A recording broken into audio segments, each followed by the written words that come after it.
Goeiemôre en baie welkom hier op 'n Saterdag by ons oordenking. Nou ek gaan vandag vir ons seker een van die mooiste stukkies lees in die boek 1 Johannes. Dis 1 Johannes 1 vers 8 en vers 9. Hy sê as ons beweer dat ons nie sonde het nie, bedrieg ons onsself en is die waarheid nie in ons nie.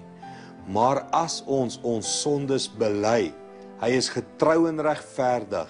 Hy vergewe ons sondes en reinig ons van alle ongeregtigheid. Is dit nie vir jou goeie nuus nie?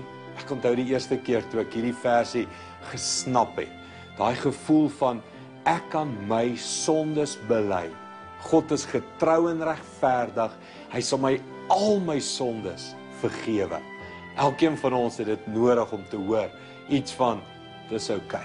Jou sonde is vergewe. Dis weg. Die skuld is betaal. Hoeveel keer het jy dit al nodig gehad om te hoor? Jou sonde is vergewe. Dalk het jy dit vandag weer nodig om te hoor. Jou sonde is vergewe. Hy sê al wat ons moet doen, ons moet dit kom bely.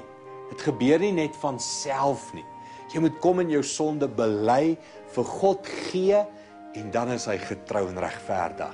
Op grond van wat Jesus gedoen het, sal hy dan jou sonde vergewe. Kom ons bely nou saam ons sonde aan hom.